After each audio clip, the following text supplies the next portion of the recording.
ಮತ್ತೆ ವಾಪಸ್ ಬರೋದಾ? ಕೃಷ್ಣಾಗಿ ತವರ ಆಗ್ತಾ ಇದೆ. ಹೂವಿನ ಕಾರ್ಯಕ್ರಮ ಆಯ್ತಾ? ಓಕೆ, ಬನ್ನಿ, ಮುಂದೆ ಬನ್ನಿ. ಅಲ್ಲಿ ಸ್ವಲ್ಪ ಫೋಟೋ ಕಾಣಬೇಕಲ್ಲ.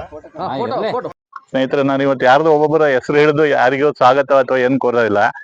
ಇವತ್ತು ಏನು ನಮ್ಮ ದಿವಂಗತ ಡಾಕ್ಟರ್ ಎಚ್ ಗಣಪತಪ್ಪ ಇವರ 102ನೇ ಹುಟ್ಟುಹಬ್ಬವನ್ನ ನಾವು ರೈತ ಸಂಘ ಮತ್ತು ಗ್ರಾಮಸ್ಥರು ಹಾಗೂ ನಿಮ್ಮೆಲ್ಲರ ಸಂಯೋಗದಲ್ಲಿ ಇವತ್ತು ಆಚರಣೆ ಮಾಡ್ತಾ ಇದ್ದೆವು. ಗಣಪತಪ್ಪ ಅವ್ರ ಬಗ್ಗೆ ಹೇಳೋದಾದ್ರೆ ಮುಖ್ಯವಾಗಿ 2 ಘಟನೆ ನನಗೆ ನೆನಪು ಬರ್ತಾ ಇರೋಂಥದ್ದು. ಒಂದು, ಸ್ವಾತಂತ್ರ್ಯ ಹೋರಾಟ. ಎರಡನೇದು 1951ರ ಕಾಗೋಡು ಚಳುವಳಿ, ಅದರ ರೂವಾರಿ. ಅದರಲ್ಲಿ ಮುಖ್ಯವಾಗಿ ನಮಗೆ ರೈತರಿಗೆ, ನಮ್ಮ ಮನಸ್ಸಿಗೆ ಸ್ಪರ್ಶವಾದಂಥದ್ದು 1951ರಲ್ಲಿ ಏನು ಕಾಗೋಡು ಚಳುವಳಿ ಆಗುತ್ತೆ. ಆ ಸಂದರ್ಭದಲ್ಲಿ ನಮ್ಮ ಸಾಗರ ತಾಲೂಕಲ್ಲಿ 100ಕ್ಕೆ 90% ಜನರಿಗೆ ಭೂಮಿ ಇರಲಿಲ್ಲ. ಅಂತ ಭೂಮಾಲೀಕರ ಆಡಳಿತ ಇತ್ತು ಆ ಟೈಮಲ್ಲಿ. ಅಂತ ಒಂದು ಸನ್ನಿವೇಶದಲ್ಲಿ ಒಬ್ಬ ನಾಯಕನ ಒಂದು ಲೀಡರ್ಶಿಪ್ ತಗೊಂಡು, ಇವಾಗೆಲ್ಲ ವಾಟ್ಸಪ್ಪು, ಇಮೇಲು, ಫೇಸ್ಬುಕ್ ಎಲ್ಲ ಇದೆ, ಅವತ್ತೇನೂ ಇದ್ದಿಲ್ಲ, ವಿದ್ಯೆನೇ ಇರಲಿಲ್ಲ. ಆ ಕಾಲದಲ್ಲಿ ಒಂದು ಸೈಕಲ್ ತಗೊಂಡು ಒಂದು 5-6 ತಾಲೂಕು ಅಂದ್ರೆ ಹೊಸನಗರ ಆಯ್ತು, ಸಾಗರ ಆಯ್ತು, ಸೊರಬ ಆಯ್ತು, ಸಿದ್ದಾಪುರ ತಾಲೂಕುಗಳಲ್ಲಿ ಸೈಕಲಲ್ಲಿ ಹೋರಾಡಿ ತನ್ನ ಎಲ್ಲಾ ಕಡೆ ಒಂದು ಹೋರಾಟದ ಮನೋಭಾವವನ್ನು ಬೆಳೆಸಿ ರೈತ ಪರ ಹೋರಾಟವನ್ನು ಮಾಡಿದಂತ ನಮ್ಮ ಗಣಪತಪ್ಪನವ್ರನ್ನ ಇವತ್ತು ನಾವು ಎಲ್ಲರೂ ಮೆಚ್ಕೊಳ್ಳೇಬೇಕಾಗತ್ತೆ, ನೆನಪಿಸ್ಕೊಳ್ಳೇಬೇಕಾಗತ್ತೆ, ರೈತರ ಮನಸ್ಸಲ್ಲಿ ಇರ್ಬೇಕಾಗತ್ತೆ. ಅದೇ ರೀತಿ ನೋಡಿ, ಇವತ್ತು ಏನು ಹಿಂದುಳಿದ ವರ್ಗದ ಜನರಿಗೆ ಇವತ್ತೇನು ಭೂಮಿ ಸಿಕ್ಕಿದ್ರ ಫಲವಾಗಿ ಇವತ್ತು ನಾವೆಲ್ಲ ವಿದ್ಯಾವಂತರಾಗಿದ್ದೆವು, ಉದ್ಯೋಗ ಆಕಾಂಕ್ಷಿಗಳಾಗಿದ್ದು, ಸರ್ಕಾರಿ ಉದ್ಯೋಗ ಆಗಲಿ, ಖಾಸಗಿ ಉದ್ಯೋಗ ಆಗಲಿ, ಉದ್ದಿಮೆದಾರರಾಗಿದ್ದು ಕಾರಣ ಈ ಭೂಮಿಯಿಂದಲೇ ತಾನೆ. ಅದು ನಿಜವಾಗೂ ಈ ಸಂದರ್ಭದಲ್ಲಿ ನಾವು ಅವ್ರನ್ನ ಸ್ಮರಿಸ್ಕೋಬೇಕು. ಮೂರನೇದಾಗಿ, ನಮ್ಮಲ್ಲಿ ಕೆಲವು ರೈತ ನಾಯಕರುಗಳಿದ್ದಾರೆ, ಹಸು ಶಾಲೆ ಹಾಕೊಂಡು ರೈತರ ಭೂಮಿಯಲ್ಲಿ ಗಿಡ ನಡೆಸೋಂಥದ್ದಾಗಲಿ, ತುಂಡು ಭೂಮಿಯಲ್ಲಿ ಕರೆಂಟ್ ಒಯ್ಯುವಂತಾಗಲಿ, ರೈತರಿಗೆ ಕೊಡುವಂತ ಯಾವುದೇ ಇದನ್ನ ನಿಜವಾಗೂ ಯಾವ ಸಂಘಗಳು ಮಾಡಬೇಡಿ. ದಯವಿಟ್ಟು ಗಣಪತಪ್ಪರ ಆದರ್ಶವನ್ನು ಪಾಲಿಸಿ ಅಂತ ಈ ಮೂಲಕ ಕೇಳ್ಕೊಂತ ಇದ್ದೀನಿ. ಕೊನೆಯದಾಗಿ, ಈ ನಮ್ಮ ಏನು ಕರ್ನಾಟಕ ರಾಜ್ಯಕ್ಕಷ್ಟೇ ಅಲ್ಲ, ದೇಶಕ್ಕೆ ಇದೊಂದು ಹೋರಾಟ. ಇದು ಯಾವುದು, ನಮ್ಮ ಉಳುವವನೇ ಹೊರದೊಡೆಯ. ಈ ಹೋರಾಟದ ರೂವಾರಿ ಅಂತ ಇವ್ರಿಗೆ ಒಂದು ಸ್ಮಾರಕ ಆಗ್ಬೇಕು, ಸರ್ಕಾರ ವತಿಯಿಂದ ಒಂದು ಜಯಂತಿ ಆಗ್ಬೇಕು ಅಂತೇಳಿ ತಮ್ಮ ಈ ಪತ್ರಿಕೆ ಹೇಳಿಕೆ ಮೂಲಕ ನಾನು ಹೇಳಲಿಕ್ಕೆ ಇಷ್ಟಪಡ್ತೇನೆ. ನಮಸ್ಕಾರ. ಇವತ್ತು ಡಾಕ್ಟರ್ ಎಚ್ ಗಣಪತಪ್ಪನವರು ಸ್ವಾತಂತ್ರ್ಯ ಹೋರಾಟಗಾರರು ಮತ್ತು ಕಾಗೋಡು ಚಳುವಳಿಯ ರೂವಾರಿಗಳು ಆಗಿರ್ತಕ್ಕಂಥ ಅವರ ಹುಟ್ಟುಹಬ್ಬವನ್ನ 102ನೇ ಹುಟ್ಟುಹಬ್ಬವನ್ನು ಇವತ್ತು ಅವರ ಕುಟುಂಬದವರು ಮತ್ತು ರೈತ ಸಂಘ ಮತ್ತು ಅವರ ಒಡನಾಡಿಗಳು, ಸ್ನೇಹಿತರು ಎಲ್ಲರೂ ಸೇರಿ ಆಚರಣೆಯನ್ನ ಒಡ್ನಾಳದಲ್ಲಿ ಮಾಡ್ತಾ ಇದ್ವಿ ಅವರ ಸಮಾಧಿಯ ಮುಂದೆ. ತಮ್ಗೆಲ್ಲರೂ ಕೂಡ ಗೊತ್ತಿದೆ, ಸಾಗರ ತಾಲೂಕಿನಲ್ಲಿ ಕಾಗೋಡು ಚಳುವಳಿ ಅಂತ ದೊಡ್ಡ ಹೋರಾಟ. ಈ ಹೋರಾಟ ಇಡೀ ರಾಜ್ಯ ದೇಶಕ್ಕೆ ಒಂದು ಹೋರಾಟವನ್ನ ರೂಪಿಸಿಕೊಟ್ಟಂಥವ್ರು. ತಮ್ಗೆಲ್ಲರೂ ಗೊತ್ತಿದ್ದ ಹಾಗೆ ಇಲ್ಲೆಲ್ಲ ಭೂಮಾಲೀಕರು ಹೆಚ್ಚಿದ್ರು. 100 ಎಕರೆ ಒಂದು ಕುಟುಂಬದಲ್ಲಿ ಒಂದೊಂದು ಕುಟುಂಬ ಮಾಡ್ಕೊಂಡಿದ್ರು. ಅಂತ ಭೂಮಿಯನ್ನ ಎಲ್ರಿಗೂ ಕೂಡ ಸಿಗಬೇಕು ಅಂತ ಹೇಳಿ ಅವರು ಕಾಗೋಡು ಚಳುವಳಿಯನ್ನ ರೂಪಿಸಿದ್ರು. ಕಾಗೋಡು ಚಳುವಳಿಯಲ್ಲಿ ಆಗಿನ ಕಾಲದಲ್ಲಿ ಭಾರಿ ಕಷ್ಟ ಇತ್ತು. ಈ ಏನು ಭೂಮಾಲೀಕರು ಏನಿದ್ರು ಅವರು ಯಾರನ್ನು ಕೂಡ ಹೋರಾಟಕ್ಕೆ ಬಿಡ್ತಾ ಇರಲಿಲ್ಲ. ಆದ್ರೆ ಗಣಪತಪ್ಪನವರು ನಮ್ಮ ಜನಾಂಗ ಮತ್ತು ಹಿಂದುಳಿದ ವರ್ಗದವರು ಭೂಮಿ ಇಲ್ದೇನೆ ಒದ್ದಾಡ್ತಾ ಇದ್ದಾರೆ. ಅವರು ಭೂಮಾಲೀಕರ ಏನು ಅವ್ರ ಮನೆ ಹೋಗಿ ಜಿದ್ದುದಾಳಾಗಿ ದುಡಿತಾ ಇದ್ದಾರೆ. ಹಾಗಾಗಿ ಅವರಿಗೆ ನ್ಯಾಯವನ್ನ ಕೊಡಿಸ್ಬೇಕು ಅಂತಕ್ಕಂಥದ್ದನ್ನ ಕಾಗೋಡು ಚಳುವಳಿಯ ಮಾಡಿದ್ರು. ಆ ಸಂದರ್ಭದಲ್ಲಿ ದೊಡ್ಡ ಹೋರಾಟ ಆಯ್ತು. ಲೋಹಿಯಾ ಗೋಪಾಲ್ ಗೌಡ್ರು ಎಲ್ಲರೂ ಕೂಡ ಬಂದಿದ್ರು. ಗೋಪಾಲ್ ಗೌಡ್ರ ಸಹಿತ ಸಾಗರದ ಜೈಲಿನಲ್ಲಿ ಇದ್ರು ಗಣಪತಪ್ಪನವರು ಅವರೆಲ್ಲ ಸೇರಿ. ಇಂಥ ಹೋರಾಟ ನಿಜಕ್ಕೂ ಕೂಡ ನಮ್ಮ ಇಡೀ ದೇಶಕ್ಕೆ ಮಾದರಿ ಆಗಿದೆ ಅಂತಕ್ಕಂಥದ್ದನ್ನ ಈ ಸಂದರ್ಭ ಹೇಳಲಿಕ್ಕೆ ಇಷ್ಟಪಡ್ತೇನೆ. ನಾವು ಅವ್ರ ಒಡನಾಡಿ ಸುಮಾರು 25 ವರ್ಷಗಳಿಂದ ನಾವು ಅವರೆಲ್ಲ ಹೋರಾಟಗಳನ್ನ ಜೊತೆಯಲ್ಲಿ ಹೋರಾಟಗಳನ್ನ ಮಾಡ್ಕೊಂಡು ಬಂದಂಥವ್ರು. ನಮಗೆ ಭಾರಿ ಆತ್ಮೀಯತೆ, ಪ್ರೀತಿ, ವಿಶ್ವಾಸ ಇತ್ತು. ನಾವು ದಿನನಿತ್ಯನೂ ಕೂಡ ಒಡ್ನಾಲಕ್ಕೆ ವಾರಕ್ಕೆ 1-2-3 ಸರಿ ಬಂದು ಹೋಗ್ತಾ ಇದ್ವಿ. ನಾವು ಸಾಗರದಲ್ಲಿ ಭೂಮಿ ಕೊಡಿಸದೇ ಇರ್ಬೋದು, ಅಥವಾ ಮನೆ ಕೊಡಿಸದೇ ಇರ್ಬೋದು, ಅಥವಾ ಇನ್ನು ಅನೇಕ ಹೋರಾಟದಲ್ಲಿ ಅವರನ್ನ ಭಾಗಿಯಾಗಿ ಅವರನ್ನ ನಾವು ಉಪಯೋಗಿಸ್ಕೊಂಡು ಸಾಕಷ್ಟು ಜನರಿಗೆ ನ್ಯಾಯವನ್ನ ಕೊಡ್ತಕ್ಕಂಥ ಕೆಲಸಗಳನ್ನ ಇಡೀ ರಾಜ್ಯದಲ್ಲಿ, ಜಿಲ್ಲೆಯಲ್ಲಿ, ತಾಲೂಕುಗಳಲ್ಲಿ ಮಾಡಿದ್ವಿ.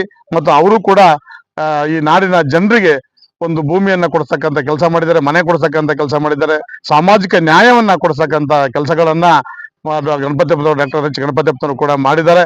ಅವರಿಗೆ ದೇವರಾಜ ಅರಸು ಪ್ರಶಸ್ತಿ ಸಿಗಬೇಕಾದ್ರೆ ನಿಜವಾಗ್ಲೂ ಕೂಡ KH ರಂಗನಾಥ್ ಅವರನ್ನ ಇವತ್ತು ನೆನಪು ಮಾಡ್ಕೋಬೇಕು. ಅವರು ದೇವರಾಜ ಅರಸು ಪ್ರಶಸ್ತಿಯನ್ನ ಕೊಡ್ತಕ್ಕಂಥ ಕೆಲಸಗಳನ್ನ, ದೊಡ್ಡ ಕೆಲಸಗಳನ್ನ ಅವರು ಮಾಡಿದ್ರು. ಡಾಕ್ಟರೇಟ್ ಕೂಡ ಅವರಿಗೆ ಸಿಕ್ತು. ನಿಜವಾಗ್ಲೂ ಕೂಡ ಅವರು ಒಬ್ಬ ರಾಜಕಾರಣಿಗಳು ಆಗ್ಬೇಕಾಗಿತ್ತು. ಅವರನ್ನ ಲೋಕಸಭಾ ಸದಸ್ಯರು ಆಗ್ಬೇಕಾಗಿತ್ತು, ಇಲ್ಲ ರಾಜ್ಯಸಭಾ ಸದಸ್ಯರು ಆಗ್ಬೇಕಾಗಿತ್ತು. ಇಂಥವೆಲ್ಲವನ್ನು ಕೂಡ ಅವ್ರಿಗನ್ನ ಮಾಡ್ಬೇಕಾಗಿತ್ತು ಸರ್ಕಾರ, ಆದ್ರೆ ಮಾಡಲಿಲ್ಲ. ಆದ್ರೆ ಅವರು ಇರೋವರೆಗೂ ಕೂಡ ಹೋರಾಟದಲ್ಲೇ ಬಂದರು, ಹೋರಾಟದಲ್ಲೇ ಜೀವವನ್ನ ತ್ಯಾಗವನ್ನ ಮಾಡಿದ್ರು. ಅವರು ಒಂದು ವಾರ ಹೋರಾಟ ಇಲ್ಲ ಅಂತ ಅಂದ್ರೆ ಹಾಸಿಗೆ ಬಿಡೋರು. ಹೋರಾಟ ಐತಿ ಅಂತ ಕಣ ನಾವೇನಾದ್ರು ಬಂದು ಸರ್ ಹೋರಾಟ ಇದೆ ಹೋಣ ಅಂತ ಕಣನೆ ಮತ್ತೆ ಎದ್ದು ನಿಲ್ಲೋರು ಅಂತ. ಅಷ್ಟು ಅವ್ರಿಗೆ ಹೋರಾಟದ ಬಗ್ಗೆ ಅಷ್ಟು ಆಸಕ್ತಿ ಇತ್ತು. ಮತ್ತೆ ಜನರಿಗೆ ಒಂದು ನ್ಯಾಯ ಕೊಡಿಸ್ಬೇಕು ಅಂತಕ್ಕಂಥದ್ದು ಭಾರಿ ದೊಡ್ಡ ಶಕ್ತಿ ಇತ್ತು ಅವರಿಗೆ ಅಂತಕ್ಕಂಥ ಮಾತನ್ನ ಈ ಸಂದರ್ಭದಲ್ಲಿ ಹೇಳ್ತಾ, ನಿಜವಾಗ್ಲೂ ಕೂಡ ಡಾಕ್ಟರ್ H ಗಣಪತಿಯಪ್ಪನವರ ಈ ಸ್ಮಾರಕಕ್ಕೆ ನಾವು ಕೂಡ ಅವ್ರು ಹೇಳಿದ್ವಿ, ಇದಕ್ಕೊಂದು ಭವನ ಆಗ್ಬೇಕು ಅಂತ ಹೇಳಿ. ಹಾಗೆಯೇ ಸಾಗರ ತಾಲೂಕಿನಲ್ಲಿ ಅವರ ಒಂದು ಏರಿಯಾಕ್ಕೆ ಅವರ ಫೋಟೋವನ್ನ, ಅವರ ಮೂರ್ತಿಯನ್ನ, ನಾಮಫಲಕವನ್ನ ಮಾಡಬೇಕು, ಮತ್ತೆ ಒಂದು ಕೇರಿಗೆ ಅವ್ರ ಹೆಸರನ್ನು ಕೂಡ ಇಡಬೇಕು ಅಂತಕ್ಕಂಥದ್ದನ್ನ ಈ ಸಂದರ್ಭದಲ್ಲಿ, ಅವ್ರ ಹುಟ್ಟುಹಬ್ಬದ ಸಂದರ್ಭದಲ್ಲಿ ನಾನು ಇವತ್ತು ಒತ್ತಾಯ ಮಾಡ್ತಾ ಇದ್ದೇನೆ. ನಮ್ಮೆಲ್ಲ ರೈತ ಸಂಘದರು ನಾವು ಎಲ್ಲರೂ ಸೇರಿ ಒತ್ತಾಯ ಮಾಡ್ತಾ ಇದ್ದೇವೆ. ಡಾಕ್ಟರ್ H ಗಣಪತಿಯಪ್ಪನವರು ಆದರ್ಶಗಳು ನಾವೆಲ್ಲರೂ ಕೂಡ ಮೈಗೂಡಿಸ್ಕೊಳ್ಳೋಣ. ಅವರ ಜೊತೆಯಲ್ಲಿ ನಾವು ಇರಬೇಕಾಗತ್ತೆ. ಅವರು ಸದಾ ಇರ್ತಾರೆ ನಮ್ಮ ಜೊತೆಯಲ್ಲಿ. ಅವ್ರ ಹೋರಾಟ ನಿರಂತರವಾಗಿ ನಮ್ಮ ಜೊತೆಯಲ್ಲಿ ಇರತ್ತೆ ಅಂತಕ್ಕಂಥ ಮಾತನ್ನ ಈ ಸಂದರ್ಭದಲ್ಲಿ ಹೇಳ್ತಾ ನನ್ನ ಮಾತನ್ನು ಮುಗಿಸ್ತೇನೆ. ನಮಸ್ಕಾರ. ಈ ದಿನ ನಾವು ಗಣಪತಿಯಪ್ಪನವ್ರ 102ನೇ ಜನ್ಮ ದಿನಾಚರಣೆ ಮಾಡ್ತಾ ಇದ್ದೀವಿ. ದಯಮಾಡಿ ಗಣಪತಿಯಪ್ಪನವರು ಅವತ್ತು ಭೂಮಾಲೀಕರು ಬಂಡವಾಳಶಾಹಿಗಳ ಯಾವುದೇ ಒಂದು ಆಶಾಮೇಷಕ್ಕೆ ಆಗದೇನೆ ಮೂಲ ಸೌಕರ್ಯಗಳಿಲ್ದಂತ ರೈತ ಕುಟುಂಬಕ್ಕೆ ಅವರು ಜಮೀನನ್ನ ಕೊಡಿಸ್ಬೇಕು ಅನ್ನೋ ಒಂದು ನಿರ್ಧಾರ ತಗೊಂಡ್ರಲ್ಲ, ಅದು ಸಣ್ಣ ನಿರ್ಧಾರಗಳಲ್ಲ. ಆದ್ರೆ ರೈತರು ಇದು ಆಗಕ್ ಸಾಧ್ಯತೆನೇ ಇಲ್ಲ, ಅವ್ರ ಜಮೀನ್ ನಮಗೆ ಹೆಂಗ್ ಸಿಗ್ತೈತಿ ಅಂತ ಹೇಳಿ ಇವ್ರ ಹೋರಾಟಕ್ಕೂ ಹೆಚ್ಚಿಗೆ ಜನ ಬೆಂಬಲಿಸ್ತೇ ಇರ್ಬೋದು. ಆದ್ರೆ ತದನಂತರ ಸದಾ ಇವರು ತಮ್ಮ ಹೋರಾಟದಿಂದ ಮತ್ತೆ ಮುಂದೆ ಕಾಗೋಡು ತಿಮ್ಮಪ್ಪ, ಬಂಗಾರಪ್ಪ, ದೇವರಾಜ ಅರಸು, ಇಂದಿರಾ ಗಾಂಧಿ ಇವರೆಲ್ಲ ಸಹಕಾರದಿಂದ ಇವತ್ತು ಸಾಕಷ್ಟು ಜನರಿಗೆ ಒಂದು ಊಟ ಮಾಡಕ್ಕೆ ಅಥವಾ ಮೂಲ ಒಂದು ಹಕ್ಕನ್ನ ಪಡೆಯಕ್ಕೆ ಅವಕಾಶ ಮಾಡಿಕೊಟ್ಟಂತ ನಾವು H ಗಣಪತಿಯಪ್ಪನವ್ರನ್ನ ಕಾರ್ಯಕ್ರಮನ ಇನ್ನು ಮುಂದಿನ ವರ್ಷ ಪ್ರತಿ ಊರ್ನೆಗೆ ರೈತರು ಗ್ರಾಮ ಮಟ್ಟದಾಗೆ ಅವರೇ ಈ ಪುನೀತ್ ರಾಜ್ಕುಮಾರ್ನ ಆಚರಣೆನೆಲ್ಲ ಹೆಂಗ್ ಮಾಡಿದ್ರು ಅದೇ ತರ ಮಾಡ್ಬೇಕು ಅನ್ನೋದು ನಂದೊಂದು ಕನಸು. ಈಗ ನಾವು ಅವ್ರ ಸಮಾಧಿ ಬಡ್ಡೆಗೆ ಮಾಡೋ ಒಂದು ಉದ್ದೇಶ, ಇಂಥ ದೊಡ್ಡ ನಾಯಕರಿಗೆ ಎಲ್ಲ ಪದವಿನೂ ಕೊಟ್ಟು ಇವರು ಸ್ಮಾರಕಕ್ಕೆ ನಾವೊಂದು ಬೇಲಿ ಸಣ್ಣದೊಂದು ಏನೋ ಚೌಪಡಿ ಹಾಕಿ ಮಾಡ್ತಾ ಇದೀವಿ ಅಂದ್ರೆ, ನಮ್ಮ ರಾಜ್ಯ ಮಟ್ಟದ ರಾಜಕೀಯ ವ್ಯಕ್ತಿಗಳು ಇವ್ರಿಗೆ ಒಂದು ಸ್ಮಾರಕ ಮಾಡಿಕೊಡೋದ್ರಿಗೆ ಹೆಚ್ಚು ಆಸಕ್ತಿ ತೋರಿಸ್ಬೇಕು ಅಂತೇಳಿ ನಾನು ಇಷ್ಟು ಮಾತಾಡಿ ನನ್ನ ರೈತ ಮಿತ್ರರಿಗೂ, ಮಾಧ್ಯಮ ಮಿತ್ರರಿಗೂ ಹಾಗೂ ನನ್ನ ಊರಿನ ಗ್ರಾಮಸ್ಥರಿಗೂ ಹಾಗೂ ಡಾಕ್ಟರ್ ಗಣಪತಿಯಪ್ಪ ಅಭಿಮಾನ ಬಳಗ ಅಧ್ಯಕ್ಷರು ಸದಸ್ಯರುಗಳಿಗೂ ಮೊದಲಿಗೆ ಧನ್ಯವಾದಗಳು ತಿಳಿಸ್ತೀವಿ. ಆಮೇಲೆ ಇವತ್ತು ಡಾಕ್ಟರ್ ಗಣಪತಪ್ಪನವರ 102ನೇ ಹುಟ್ಟುಹಬ್ಬವನ್ನು ಅವರ ಸಮಾಧಿಯ ಹತ್ತಿರ ಆಚರಣೆಯನ್ನು ಮಾಡ್ತಾ ಇದ್ದೀವಿ. ಈ ಮಹಾನುಭಾವರ ಹುಟ್ಟುಹಬ್ಬವನ್ನ ಬಹುಶಃ ರಾಜ್ಯ ಸರ್ಕಾರದ ಮಟ್ಟದಲ್ಲಿ ನಡಿಬೇಕಾಗಿದ್ದಂಥ ವಿಚಾರಗಳು. ಯಾಕಂತ ಹೇಳಿದ್ರೆ, ನಾವು ರೈತ ಮಟ್ಟದಲ್ಲಿ ಬಹಳ ಹಿಂದಿನ ವಿಚಾರದಲ್ಲಿ ಭೂಮಿನೇ ಇಲ್ತಕ್ಕಂಥ ಪರಿಸ್ಥಿತಿ ಇದ್ದಾಗ ಒಂದು ಹೋರಾಟವನ್ನು ನಡೆಸಿ ಕಾಗೋಡು ಸತ್ಯಾಗ್ರಹವನ್ನ ಪ್ರಾರಂಭ ಮಾಡಿ ಆ ಭೂಮಿ ಕೊಡಿಸೋದ್ರಲ್ಲಿ ಯಶಸ್ವಿ ಆಗಿರ್ತಕ್ಕಂಥ ಮಹಾನ್ ವ್ಯಕ್ತಿಗಳು ಡಾಕ್ಟರ್ ಗಣಪತಪ್ಪನವರು. ಇಂಥ ವ್ಯಕ್ತಿಗಳಿಗೆ ಗೌರವ ಡಾಕ್ಟರೇಟ್ ಕೊಟ್ರು, ದೇವರಾಜ ಅರಸು ಪ್ರಶಸ್ತಿ ಕೊಟ್ರು. ಆಮೇಲೆ ಇಡೀ ನಾಡಿನದಂತ ನಾವು ಹೇಳೋದು ಇಡೀ ರಾಜ್ಯ ಅಲ್ಲ, ಇಡೀ ದೇಶದಂತ ನಾವು ಅವರ ಕೊಟ್ಟಿರ್ತಕ್ಕಂಥ ಜಮೀನನ್ನ ಉಳುಮೆ ಮಾಡಿ ಇವತ್ತು ಬದುಕ್ತಾ ಇದೀವಿ, ಒಂದು ಬದುಕನ್ನು ಕಟ್ಟಿಕೊಂಡಿದ್ದೀವಿ. ಅಂತ ಮಹಾಪುರುಷನಿಗೆ ಸರ್ಕಾರ ಇವರ ಹುಟ್ಟಿದ ದಿನಾಂಕವನ್ನು ಸರ್ಕಾರದ ಮಟ್ಟದಲ್ಲಿ ಅಭಿನಂದಿಸಬೇಕು ಅಂತೇಳಿ ನನ್ನ ಹೋರಾಟ. ಯಾಕೆ ಮಾಧ್ಯಮ ಮಿತ್ರರಲ್ಲಿ ಕೇಳ್ಕೊಳ್ತೀವಿ, ನಮ್ಮ ಮಧುಗೂರವ್ರು ಹೇಳಿದ್ರು ಅಲ್ಲೊಂದು ಸರ್ಕಲ್ ಮಾಡ್ಬೇಕು ಅಂತೇಳಿ. ಈ ನಿಮ್ಮಲ್ಲಿ ನಾನು ಮಾಧ್ಯಮ ಮಿತ್ರರಲ್ಲಿ ಕೇಳ್ಕೊಳ್ತೀನಿ ಏನಪ್ಪಾ ಅಂದ್ರೆ, ಬಸವನಹೊಳೆ ಅಂತ ಒಂದು ಸರ್ಕಲ್ ಇದೆ. ಆ ಸರ್ಕಲ್ಗೆ ನಮ್ಮ ಸ್ಮಾರಕ ಇಲ್ಲಿ ವಡ್ನಾಳದಲ್ಲಿ ಡಾಕ್ಟರ್ ಗಣಪತಪ್ಪನವರು ಸಮಾಧಿ ಇದೆ. ನಮಗೆ ಅಡ್ರೆಸ್ ಸ್ವಲ್ಪ ಹೆಚ್ಚು ಕಡಿಮೆ ಆಗ್ತಾ ಇರೋದ್ರಿಂದ ಡಾಕ್ಟರ್ ಗಣಪತಿಯಪ್ಪ ಪುತ್ಥಳಿಯನ್ನು ನೇಮಿಸಿ ಡಾಕ್ಟರ್ ಗಣಪತಿಯಪ್ಪ ಸರ್ಕಲ್ ಅನ್ನು ನಿರ್ಮಾಣ ಮಾಡಿಕೊಡ್ಬೇಕಂತೇಳಿ ಸರ್ಕಾರದಲ್ಲಿ ಕೇಳ್ಕೊಂತೀನಿ ನಾನು. ಯಾಕೆಂದ್ರೆ ಇಲ್ಲೊಂದು ಸ್ಮಾರಕ ಆಗಿ ಹತ್ತಾರು ಜನ ಬಂದು ಹೋಗುವಂತ ಈ ಪುಣ್ಯಾತ್ಮನ ಸ್ಥಳಕ್ಕೆ ಆಗಮಿಸಿಕಂತ ಜನಗಳು ಹೆಚ್ಚಿಗೆ ಆಗ್ಬೇಕು. ಅದಕ್ಕೆ ಆಗ್ಬೇಕಂದ್ರೆ ಒಂದು ಮಾನ್ಯ ಸಚಿವರಲ್ಲಿ ನಾನು ಕೇಳ್ಕೊಂಡಾಗೆ ನೆಕ್ಸ್ಟ್ ಏನೋ ಹೋಗ್ಬೇಕು ಅನ್ಕೊಂಡಿದೀವಿ, ಒಂದು ಸ್ಮಾರಕ ನಿರ್ಮಾಣ ಮಾಡ್ಕೊಡ್ಬೇಕು ಅಂತೇಳಿ ಅವ್ರ ಹತ್ರ ಕೇಳ್ಕೊಡ್ತೀವಿ. ಬಹುಶಃ ಈ ಮೂಲಕ ನಿಮಗೆ ಅವ್ರಿಗೆ ತಿಳಿಬಹುದು. ಇದೊಂದು ಆಗ್ಲಿ ಅಂತೇಳಿ ನನ್ನ ಆಶಯ. ಆಮೇಲೆ ಪ್ರತಿ ಹಳ್ಳಿಯಲ್ಲೂ, ಯಾಕೆಂದ್ರೆ ಅವರು ಕೊಟ್ಟಿರ್ತಕ್ಕಂಥ ಜಮೀನು ಸಂದರ್ಭದಲ್ಲಿ ಎಚ್ ಗಣಪತಿಯಪ್ಪನವ್ರ ಬಗ್ಗೆ ಕೆಲವೊಂದು ಮಾಹಿತಿಯನ್ನ ಕೊಡ್ಲಿಕ್ಕೆ ಬಯಸ್ತೇನೆ. ಇವತ್ತು ಈ ಜಯಂತಿಯನ್ನ ಆಚರಣೆ ಮಾಡುವಂಥದ್ದು ಬಹಳ ಅರ್ಥಪೂರ್ಣವಾಗಿದೆ. ಯಾಕೆಂದ್ರೆ ಇವತ್ತು ಈ ಕಿರಿಯ ವಯಸ್ಸಿನಲ್ಲಿ ಅಥವಾ ಇತ್ತೀಚಿನ ಮಕ್ಕಳಲ್ಲಿ ಎಚ್ ಗಣಪತಿಯಪ್ಪನವ್ರ ಬಗ್ಗೆ ಮಾಹಿತಿಯ ಕೊರತೆ ಅನ್ನುವಂಥದ್ದು ಎದ್ದು ಕಾಣ್ತದೆ. ಯಾಕೆ ಅಂತ ಹೇಳಿದ್ರೆ ಸಮಾಜಕ್ಕೆ ಅವರು ಕೊಟ್ಟಿರುವಂತ ಕೊಡುಗೆ ಏನು, ಅಥವಾ ಈ ರೈತಾಪಿ ಜನಾಂಗಕ್ಕೆ ಅವರು ನೀಡಿರುವಂತ ವಿಶಿಷ್ಟವಾದಂತ ಒಂದು ಏನು ಸೇವೆ ಇದೆ, ಆಮೇಲೆ ಸಮಾಜದ ಬದಲಾವಣೆಗಾಗಿ ಮಾಡಿರುವಂತ ವಿಚಾರಗಳು ಏನಿದೆ, ಅದು ಈ ಕಿರಿಯ ತಲೆಮಾರಿಗೆ ಆ ವಿಚಾರವನ್ನ ಮುಟ್ಟಿಸೋದ್ರಲ್ಲಿ ನಾವು ಕೆಲವು ಸರಿ ಸೋತಿದ್ದೇವೆ. ಆ ಸೋತಿರುವಂತ ಈ ಸಂದರ್ಭದಲ್ಲಿ ನಾವು ಗಣಪತಿಯಪ್ಪನವ್ರನ್ನ ಅಥವಾ ಅವರ ಒಂದು ವೈಚಾರಿಕತೆಯನ್ನ ನಾವು ಈ ಯುವ ಜನಾಂಗಕ್ಕೆ ಪರಿಚಯಿಸಬೇಕು ಅಂದ್ರೆ ಈ ಜಯಂತಿಯನ್ನ ಪ್ರತಿ ವರ್ಷ ನಾವು ಇನ್ನೂ ಕೂಡ ಅರ್ಥಪೂರ್ಣವಾಗಿ, ಇನ್ನೂ ಕೂಡ ಅದ್ದೂರಿಯಾಗಿ ಆಚರಣೆ ಮಾಡುವಂಥದ್ದು ಅರ್ಥ ಇದೆ. ಯಾಕೆ ಅಂತ ಹೇಳಿದ್ರೆ ನಾವು ಕಿರಿಯ ತಲೆಮಾರಿಗೆ ಎಚ್ ಗಣಪತಿಯಪ್ಪನವ್ರನ್ನ ಅವರ ವ್ಯಕ್ತಿತ್ವವನ್ನು ನಾವು ಪರಿಚಯಿಸಿಲ್ಲ ಅಂದ್ರೆ ನಾವು ಬರ್ತಾ ಬರ್ತಾ ಗಣಪತಿಯಪ್ಪನವರು ನಮ್ಮ ತಲೆಮಾರಿಗೆ ಅದು ಕೊನೆಗೊಂಡ್ಬಿಡುತ್ತೆ. ಹಾಗಾಗಿ ಈ ಜಯಂತಿಯನ್ನು ಆಚರಣೆ ಮಾಡ್ತಾ ಇರುವಂತ ಎಲ್ಲರಿಗೂ ಕೂಡ ನಾನು ಅಭಿನಂದನೆಗಳನ್ನ ಹೇಳ್ತೇನೆ. ಸಮಾಜದಲ್ಲಿ ಎರಡು ವರ್ಗದ ವ್ಯಕ್ತಿಗಳನ್ನು ಕಾಣ್ತೇವೆ.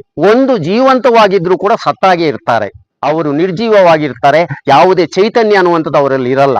ಆದ್ರೆ ಕೆಲವು ವ್ಯಕ್ತಿಗಳು ಅವರು ಗತಿಸಿ ಹೋದ್ರು ಕೂಡ ಅವರು ಇವತ್ತಿನ ಸಂದರ್ಭದಲ್ಲಿ ಅವರು ಮಾಡಿರುವಂತ ಕೆಲಸಗಳಿಂದ, ಸಮಾಜಕ್ಕೆ ಕೊಟ್ಟಿರುವಂತ ಕೊಡುಗೆಗಳಿಂದ, ರೈತಾಪಿ ಜನಾಂಗಕ್ಕೆ ನೀಡಿರುವಂತ ಒಂದು ವಿಶಿಷ್ಟವಾದಂತ ಕೊಡುಗೆಯಿಂದ ಅವರು ಸ್ಮರಣೀಯರಾಗಿರ್ತಾರೆ. ಅಂತ ಸ್ಮರಣೆಗೆ ಯೋಗ್ಯರಾಗಿರುವಂತವ್ರು ನಮ್ಮ ಎಚ್ ಗಣಪತಿಯಪ್ಪನವರು ಅಂತ ಹೇಳಲಿಕ್ಕೆ ಬಹಳ ಖುಷಿ ಆಗುತ್ತೆ ನನಗೆ. ಅವರನ್ನು ನಾನು ಒಂದ್ಸರಿ ಭೇಟಿಯಾದಂತ ಸಂದರ್ಭದಲ್ಲಿ ಅವರಲ್ಲಿ ಮಾತನಾಡುವಂತ ಸಂದರ್ಭದಲ್ಲಿ ಅವರು ಕಾಣುವಂತ ವೈಚಾರಿಕತೆ, ಅವರಲ್ಲಿ ಕಾಣುವಂತ ಆ ಹೋರಾಟದ ಕೆಚ್ಚು, ಅದೇ ರೀತಿಯಲ್ಲಿ ಅವರಲ್ಲಿ ಅಹಿಂಸಾತ್ಮಕವಾಗಿ ನಾವು ಯಾವುದೇ ಗುರಿಯನ್ನ ಮುಟ್ಟಬೇಕು ಅಂದ್ರೆ ಅಹಿಂಸಾತ್ಮಕವಾಗಿ ಹೋಗ್ಬೇಕು ಅನ್ನುವಂತ ಒಂದು ಯೋಚನೆ ಇತ್ತಲ್ಲ, ಆ ಯೋಚನೆಯನ್ನ ಕೊನೆ ತನಕನೂ ಕೂಡ ಅವರು ಅದೇ ದಾರಿಯಲ್ಲಿ ಹೋಗಿ, ಯಾವುದೋ ಒಂದು ಮಿತಿ ಇರುತ್ತೆ, ಒಬ್ಬ ವ್ಯಕ್ತಿ ಅಂದಾಗ ಸಾಧನೆಗೆ ಒಂದು ಮಿತಿ ಇರುತ್ತೆ. ಆ ಮಿತಿಯನ್ನ ನಾವು ಮುಂದಿಟ್ಕೊಂಡು ಗಣಪತಿಯಪ್ಪನವ್ರು ಸೋತಿದ್ದಾರೆ ಅಂತ ಹೇಳಲಿಕ್ಕೆ ಯಾವುದೇ ರೀತಿಯ ಅವಕಾಶ ಇಲ್ಲ. ಯಾಕೆ ಅಂದ್ರೆ ಗಣಪತಿಯಪ್ಪನವರು ಅಂದಿನ ದಿನಗಳಲ್ಲಿ ರೈತಾಪಿ ಜನಾಂಗದಲ್ಲಿ ಮಾಡಿರುವಂತ ಒಂದು ಎಚ್ಚರಿಕೆ ಇದೆಯಲ್ಲ, ಜಾಗೃತಿ ಇದೆಯಲ್ಲ, ಅದು ಜೀವಮಾನದಲ್ಲಿ ಯಾರು ಕೂಡ ಮರಿಲಿಕ್ಕೆ ಆಗದೆ ಇರುವಂತದ್ದು. ಅವರನ್ನ ನಾನು ಭೇಟಿಯಾದಂತ ಸಂದರ್ಭದಲ್ಲಿ ಅವರಲ್ಲಿ ಎಂತ ವಿಚಾರಗಳು ಇತ್ತು ಅಂತ ಹೇಳಿದ್ರೆ ನಿಜಕ್ಕೂ ಕೂಡ ನಾನು ಸಮಾಜವಾದಿ ಚಿಂತನೆಯಲ್ಲಿ ಅವರನ್ನು ಕೂಡ ನಾನು ಬಳಕೆ ಮಾಡ್ಕೊಂಡಿದ್ದೀನಿ. ಹಾಗಾಗಿ ಈ ಒಂದು ಸುಸಂದರ್ಭದಲ್ಲಿ ನಾನು ಮಾತಾಡ್ಲಿಕ್ಕೆ ಅವಕಾಶ ಅನ್ನುವಂಥದ್ದು ದೊರೆತಿರುವಂತದ್ದೇ ನಿಜಕ್ಕೂ ನನ್ನ ಭಾಗ್ಯ ಅಂತ ನಾನು ಭಾವಿಸ್ಕೊಳ್ತೇನೆ. ಆಮೇಲೆ ಅವರ ಭೂ ಸುಧಾರಣೆ ಕಾನೂನಿಂದ ಕಾಗೋಡು ಸತ್ಯಾಗ್ರಹದ ರೂವಾರಿಯಾಗಿರುವಂತ ಇವರಿಂದ ಊಟ ಮಾಡ್ತಾ ಇರುವಂತ ಅನೇಕ ರೈತ ಬಂಧುಗಳಿದ್ದಾರೆ. ಆ ರೈತ ಬಂಧುಗಳು ಕೈ ಜೋಡಿಸಿದ್ರೆ, ಸರ್ಕಾರ ಅನ್ನುವಂಥ ನಮ್ಮ ಜೊತೆಯಲ್ಲಿ ನಿಂತ್ರೆ ಅದ್ಭುತವಾದಂತ ಒಂದು ಸ್ಮಾರಕವನ್ನ ನಾವು ರಚನೆ ಮಾಡಲಿಕ್ಕೆ ಯಾವುದೇ ರೀತಿಯಲ್ಲಿ ಆತಂಕ ಇಲ್ಲ, ಅಥವಾ ಯಾವುದೇ ರೀತಿಯಲ್ಲಿ ಯೋಚನೆ ಇಲ್ಲ. ಇದಕ್ಕೆಲ್ಲ ನಾವು ಕೈ ಜೋಡಿಸ್ಬೇಕು ಅನ್ನುವಂಥ ವಿಚಾರವನ್ನು ಹೇಳಲಿಕ್ಕೆ ನಾನು ಬಯಸ್ತೇನೆ. ಅದೇ ರೀತಿಯಲ್ಲಿ ಇನ್ನೊಂದು ಸಂಗತಿಯನ್ನ, ಕುವೆಂಪು ವಿಶ್ವವಿದ್ಯಾನಿಲಯದಲ್ಲಿ ಇವರಿಗೆ ಸಂಬಂಧಪಟ್ಟಂತ ಒಂದು ಸೆಮಿಸ್ಟರ್ ಅಲ್ಲಿ ಇವರಿಗೆ ಸಂಬಂಧಪಟ್ಟಂತ ಒಂದು ಲೇಖನವನ್ನು ಇಡುವಂತ ಪ್ರಯತ್ನವನ್ನು ಮಾಡಬಹುದು. ಅದಕ್ಕೆ ಸಂಬಂಧಪಟ್ಟ ಹಾಗೆ ಅವರಿಗೆ ಸಂಬಂಧಪಟ್ಟಂತ ಎಲ್ಲ ಲೇಖನಗಳನ್ನು ಸಂಗ್ರಹಿಸಿ ಆಯ್ಕೆ ಸಮಿತಿ ಅನ್ನುವಂಥದ್ದು ಇರುತ್ತೆ. ಆ ಆಯ್ಕೆ ಸಮಿತಿಗೆ ಹಿಂಗೆ ಗಣಪತಿಯಪ್ಪನವ್ರ ಬಗ್ಗೆ, ಯಾಕೆಂದ್ರೆ ಬಹಳಷ್ಟು ಜನರಿಗೆ ಇದರ ಅರಿವಿರಲ್ಲ, ಇದ್ರ ತಿಳುವಳಿಕೆ ಇರಲ್ಲ, ಇವರ ವ್ಯಕ್ತಿತ್ವದ ಮಾಹಿತಿ ಇರಲ್ಲ. ಹಾಗಾಗಿ ನಾವು ಕೆಲವೊಂದು ಲೇಖನಗಳನ್ನು ಸಂಗ್ರಹಿಸಿ ಇಲ್ಲಿ ಬಂದಂತ ರೈತ ಸಂಘ, DSS ಸಂಘದವರು ಹಾಗೂ ನಮ್ಮ ಗ್ರಾಮಸ್ಥರು ಹಾಗೂ ಸುದ್ದಿ ಮಾಧ್ಯಮದವರಿಗೆ ನಾನು ನಮ್ಮ ಅಪ್ಪವರಾದ ಡಾಕ್ಟರ್ ಎಚ್ ಗಣಪತಿಯಪ್ಪನವರ 102ನೇ ಜಯಂತಿಯ ಕಾರ್ಯಕ್ರಮ ಶುಭಾಶಯಗಳನ್ನು ಕೋರ್ತಾ ಇದ್ದೀನಿ. ಡಾಕ್ಟರ್ ಎಚ್ ಗಣಪತಿಯಪ್ಪ ಅಂದ್ಬಿಟ್ಲೆ ನಾವು ರೈತ ಹೋರಾಟಗಂತ ಬ್ರ್ಯಾಂಡ್ ಮಾಡ್ತಾ ಇದ್ವಿ. ಸರಿ, ಓಕೆ. ಆದ್ರೆ ನಮ್ಮ ಅಪ್ಪನೇ ಹೇಳ್ತಾ ಇದ್ರು, ರೈತರ ಪರವಾಗಿ, ರೈತರ ಏನು ಸಾಮಾಜಿಕ ನ್ಯಾಯಕ್ಕಾಗಿ, ಉಳುವನೆ ಹೊಲದಡಿಯಕ್ಕಾಗಿ ಹೋರಾಟ ಮಾಡಿದ್ದು ಅದು ನನ್ನ ನೈತಿಕ ಹೊಣೆಯಾಗಿತ್ತು. ನಾನು ಒಬ್ಬ ರೈತ ಕುಟುಂಬದಿಂದ ಜನಿಸಿ ಬಂದವನು. ಆದರೆ ನನ್ನ ಬಹುಮುಖ್ಯ ಪಾತ್ರ ಸ್ವಾತಂತ್ರ್ಯ ಹೋರಾಟದಲ್ಲಿ ಭಾಗವಹಿಸಿದ್ದು ಅಂತ ಹೇಳ್ತಾ ಇದ್ದು. ಇವತ್ತು ಗಣಪತಿಯಪ್ಪನವರನ್ನ ಕೇವಲ ಒಂದು ತಾಲೂಕಿನ ರೈತ ಹೋರಾಟಗಾರ, ರೈತ ನಾಯಕ ಅಂತ ಬ್ರಾಂಡ್ ಮಾಡ್ತಾ ಇದ್ದೀವಿ. ಹಾಗಾಗಿ ಗಣಪತಿಯಪ್ಪವರು ಅವರ ಹೆಸರು ರಾಷ್ಟ್ರ ಮಟ್ಟದವರೆಗೂ ಇದೆಯಾ, ಒಬ್ಬ ಸ್ವಾತಂತ್ರ್ಯ ಹೋರಾಟಗಾರರು. ನಾವು ಇವತ್ತು ಗಣಪತಿಯಪ್ಪನವರು ಸ್ಮಾರಕ ಮಾಡಬೇಕು, ಅವ್ರದ ಏನೋ ಒಂದು ಭವನ ಮಾಡಬೇಕು ಅಂತ ಎಲ್ಲ ಹೇಳ್ಕೊಳ್ತಾ ಪೇಪರ್ ಹೇಳಿಕೆಗಳನ್ನ ಕೊಡ್ತಾ ಓಡಾಡ್ತಾ ಇದ್ದೀವಿ. ಆದ್ರೆ ತಂದೆಯವರು ನಮ್ಮ ಮಾತೃಶ್ರೀಯವರ ಈ ಸ್ಮಾರಕ ಮಾಡಿದ ಸ್ಥಳ ನಾನು ಕೊಟ್ಟಿರೋ ಜಾಗ. ಮತ್ತು ಆದ್ರೆ ಪ್ರಥಮ ಡೋನರ್ ನಾನೇ 25,000 ಇವತ್ತು ನಮ್ಮ ಭೂಮಣ್ಣಿ ಪಾರ್ಕ್ ಟ್ರಸ್ಟ್ ಇಂದ ಘೋಷಣೆ ಮಾಡ್ತಾ ಇದ್ದೀವಿ. ಗಣಪತಿಯಪ್ಪನವರಿಂದ ಏನು ಜೀತ ಮಾಡ್ತಾ ಇದ್ರು ಗೇಣಿದಾರರು ಇವತ್ತು ಭೂಮಾಲೀಕರಾಗಿದ್ದಾರೆ. ಇವತ್ತು ಅವರ ಮಕ್ಕಳ ಮರಿನ ಓದಿಸ್ಕೊಂಡು AC DC ಇತ್ಯಾದಿ ಹುದ್ದೆಗಳು, ಮಿನಿಸ್ಟ್ರು, CM ಎಲ್ಲ ಆದ್ರು. ಆದ್ರೆ ಅವ್ರು ಏನ್ ಕೊಡ್ತಾರೆ ಅಂತ ಚಾಲೆಂಜ್ ಮಾಡ್ತಾ ಇದ್ದೀನಿ. ಇದೇ ಸನ್ಮಾನ್ಯ ಸಿದ್ದರಾಮಯ್ಯನವರು ಅಲ್ಲಿಂದ ಕಟ್ಟಾಗ ಗಣಪತಿಯಪ್ಪನವರು ವಾರಕ್ಕೆ 15 ದಿವಸದೊಳಗೆ ಇದೇ ಸಿದ್ದರಾಮಯ್ಯನವರು ಲೆಟರ್ ಬರಿತಾ ಇದ್ರಲ್ಲ, ನನ್ನ ಹತ್ರ ಸಾಕ್ಷಿ ಇದೆ. ಆದ್ರೆ ಸಿದ್ದರಾಮಯ್ಯನವ್ರ ಹತ್ರನೂ ಈ ವಿಚಾರ ಹೋದಾಗ ನಿರ್ಲಕ್ಷ್ಯ ವಹಿಸಿದ್ರು. ಅದು ಯಾರು ಹೋಗಿದ್ರು, ಯಾರು ಅದ್ರ ಬಗ್ಗೆ ಡಿಸ್ಕಸ್ ಮಾಡಿದ್ರು? ಒಬ್ರು ಪ್ರೊಫೆಸರ್ ಸಿದ್ದರಾಮಯ್ಯವ್ರ ಹತ್ರ ಮಾತಾಡಿದ್ದಿದೆ ಅವ್ರ CM. ಆದ್ರೆ ನಿರ್ಲಕ್ಷ್ಯ ವಹಿಸಿದ್ರು, ಗಣಪತಿಯಪ್ಪನ ಕಡೆಗಾಣಿಸಿದ್ರು. ಆದ್ರೆ ಸಿದ್ದರಾಮಯ್ಯ ನೆಕ್ಸ್ಟ್ ಅವನ ಅಧಿಕಾರ ಹಿಡಿದಿದ್ದು ಅದೇ ಅಹಿಂದ ಸಂಘಟನೆಯಿಂದ. ಪ್ರಮುಖ ಪಾತ್ರ ವಹಿಸಿದವರು ದೊರೆಸ್ವಾಮಿಯವರು, ಗಣಪತಿಯಪ್ಪನವರು ಇಂಥವ್ರು ಇದ್ರು. ಆದ್ರೆ ಈ ರೀತಿ ಗಣಪತಿಯಪ್ಪನವರ ಎಲ್ಲ ಹೋರಾಟದ ಶ್ರಮ ದುರುಪಯೋಗವಾಯಿತು. ಆದ್ರೆ ಅವ್ರನ್ನ ಕಡೆಗಾಣಿಸುವಂತ ಈ ಸಂದರ್ಭದಲ್ಲಿ ಹೇಳ್ತಾ, ಮತ್ತೊಮ್ಮೆ ಇಡೀ ನಾಡಿನ ಭಾರತ ಸ್ವಾತಂತ್ರ್ಯ ಚಳವಳಿಯಲ್ಲಿ ಹೋರಾಟ ಮಾಡಿದಂತ ಗಣಪತಿಯಪ್ಪನವರಿಗೆ ನಾನು ಇಡೀ ಭಾರತ ದೇಶದ ಸ್ವತಂತ್ರ ಭಾರತದ ದೇಶವಾಸಿಗಳಿಗೆ ನಮ್ಮ ಅಪ್ಪರ ಹುಟ್ಟುಹಬ್ಬದ ಶುಭಾಶಯಗಳನ್ನ ಕೋರ್ತಾ ಇದ್ದೀನಿ.